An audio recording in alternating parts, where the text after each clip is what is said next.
आणि निर्णय घेऊन आपण भारतरत्न डॉक्टर बाबासाहेब आंबेडकरांच्या पूर्णकृती पुतळ्याकडे वाटचाल करत आहोत.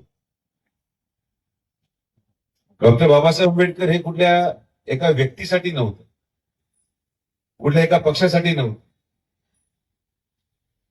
जेवढं महत्व एखाद्या काँग्रेसच्या व्यक्तीसाठी असेल तेवढंच महत्व भारतीय जनता पार्टीच्या व्यक्तीसाठी पण आहे. कारण की बाबासाहेबांचं कार्य हे एका पुतळ्याने अधोरेखित केले जाऊ शकत नाही, एखाद्या फोटोने अधोरेखित करू शकत.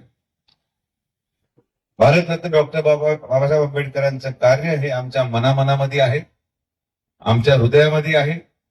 आणि म्हणून एवढ्या मोठ्या महामानवाचा पूर्णकृती पुतळा व्हावा हे जर स्वप्न श्रीरामपूरच्या सर्वसामान्य जनतेने पाहिलं असेल तर आम्ही माननीय पालकमंत्री महोदयांच्या माध्यमातून जे काही आमच्या परीने शक्य झालं ते आम्ही करायचा प्रयत्न करत आहोत. आणि मी तुम्हाला आवर्जून सांगतो की इथं पुतळा पूर्ण झाल्यावर आम्ही आमचं कुठलंही नाव देखील टाकणार नाही. आम्हाला आमचं नाव टाकायची आवश्यकताच नाही. माझं नाव, माझ्या परिवाराचं नाव कुठल्या कोण शिलेवर असावं तरच लोक आम्हाला प्रेम देतील असा परिवार आमचा नाही.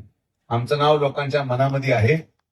आणि त्यामुळे ही जी स्पर्धा आज चाललेली आहे, माझी सगळ्यांना हात जोडून विनंती आहे की जसं छत्रपती शिवाजी महाराजांचा 30 वर्षाचा राजकीय पुतळा, आणि राजकीय पुतळा यासाठी म्हणतो की 30 वर्ष याच्यावर राजकारण झालं.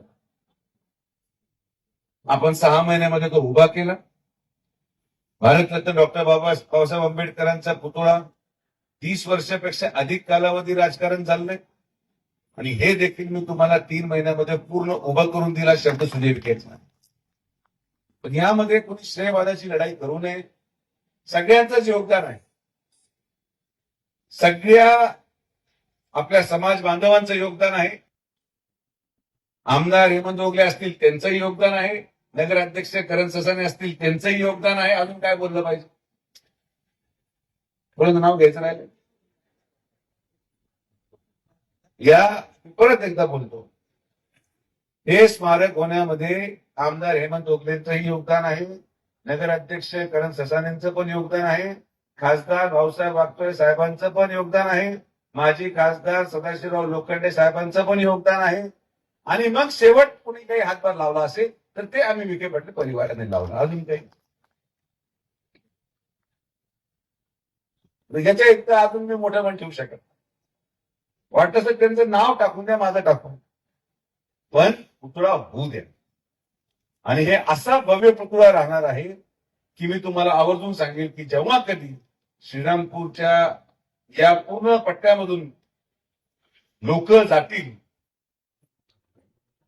त्यांच्या अंतर्मनातून बाबासाहेबांप्रती असलेली आस्था अधिक बळकट होईल, हा शब्द सुजय विखे पाटील तुम्हाला या ठिकाणी.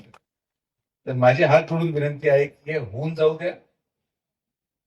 अनेक लोक त्यामध्ये चर्चा करतात, हे संयुक्तिक नाही. निदान महामानवांना तरी राजकारणाच्या कक्षेच्या बाहेर ठेवा, एवढीच मी विनंती या ठिकाणी करतो. माननीय सुहाजी त्रिभुवन यांनी आणि आपल्या सगळ्या समितीच्या सदस्यांनी मला समाजभूषण पुरस्कार दिला. पुरस्कार हा लहान मोठा नसतो. दिल्लीमध्ये मिळू शकतो, महाराष्ट्र स्तरावरही मिळतो. पुरस्कार हा मोठा नसतो, देणाऱ्याचं मन किती मोठं आहे ते पाहून मी कार्यक्रमाला जातो. आणि म्हणून आज एक निमित्त होतं माझं घ्यायचं.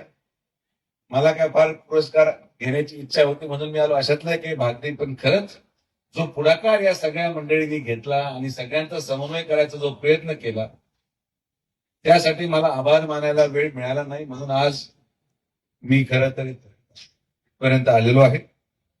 तर असंच काम चालू ठेवा.